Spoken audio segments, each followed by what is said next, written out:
E aí, povo, voltei. Meninos e meninas, falando aí agora da primeira parte da nossa lista, Trilhas de Aprendizagem, volume 2, tá? O 2. O que eu pedi pra vocês seria o início mesmo. O início, as 3 primeiras páginas ali da parte de matemática, que a gente pensasse um pouquinho sobre isso, tá bom? Então temos ali na atividade 1, a pandemia e os dados de saúde. Nessa atividade você vai comparar informações numéricas apresentadas em gráficos de barras, né, e aperfeiçoar seu vocabulário matemático, explorando as palavras diferença, estável e parâmetro.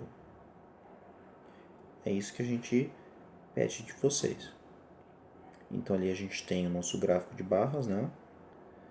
E a gente vai começar a entender o que é cada coisa aí.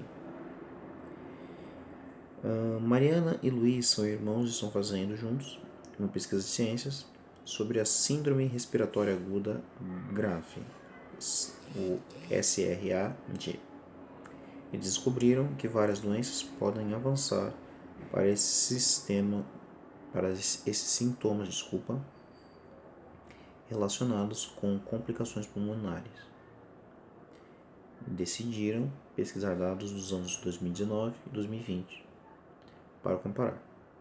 O gráfico a seguir mostra o estudo do número de hospitalizações por SARG, né?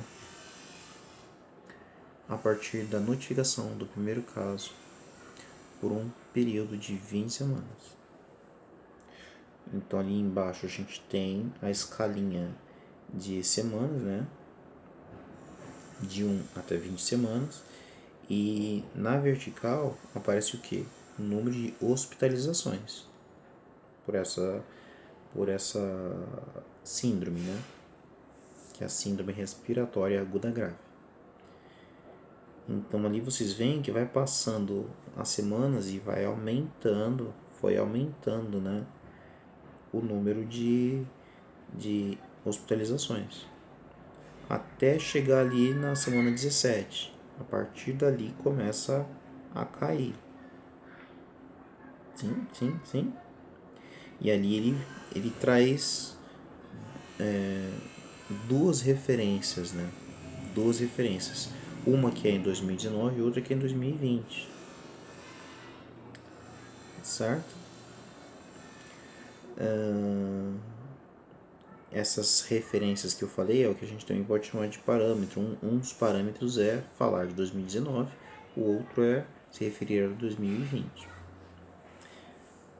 E aí a gente tem as questõezinhas para a gente responder e extrair as informações que são necessárias desse gráfico. Né?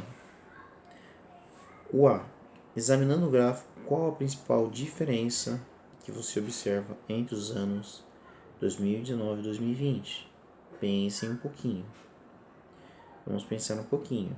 Mas o gráfico ele grita aos nossos olhos o que acontece, né?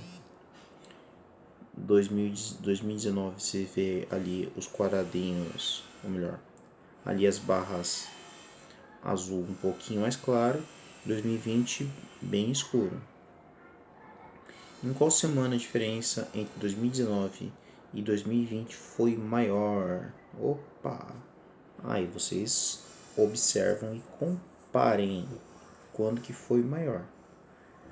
Inclusive, ali na ponta, ele mostra o número exato de hospitalizações.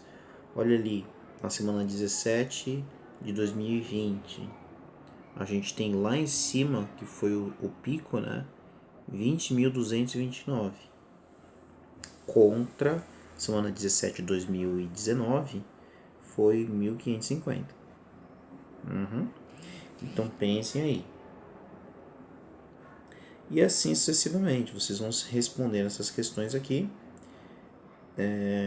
baseados no gráfico e nas informações e em todas as informações que o gráfico passa pra gente. E aí ele fala ali o que é a diferença. A palavra diferença pode ser utilizada em conversas do dia a dia. Por exemplo, existe uma grande diferença entre o sabor do sal e do açúcar.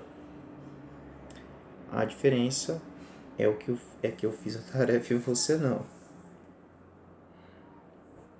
No Mathematics, a diferença geralmente vai estar ligada a uma continha de menos, tá? Ali embaixo ele continua explicando e ele fala: percebi a diferença entre o quadrado e o triângulo. E aí ele vai justamente nesse aspecto que eu pontuei. Em matemática, a palavra diferença pode ser utilizada também como resultado de uma operação chamada subtração. Exemplo: Mariana tem 12 anos e João tem 15. Eles têm apenas 3 anos de diferença. É uma continha de menos, né, gente? A diferença entre os números 180 mil e 20 mil é 160 mil. Bem claro, bem direto, bem objetivo. E aí temos a questão F, para a gente trabalhar um pouquinho a tal da questão da diferença, tá bom? E aí já foi a página 99, página 100 e agora 101, que é o que eu queria de vocês para a gente começar a ter contato com a trilha de aprendizagem 2. Tá bom? É muito interpretativo e muito ligado à questão do cotidiano. Sim, a matemática também nos remete ao cotidiano, né? O cotidiano ele passa por uma leitura matemática para que a gente tenha um pouquinho mais de precisão naquilo que a gente fala. Meninos e meninas, basicamente é isso. Espero que vocês façam a lista, acompanhem os vídeos, que sempre uma coisa ou outra ajuda, tá bom? Beijos e abraços, até pra vocês.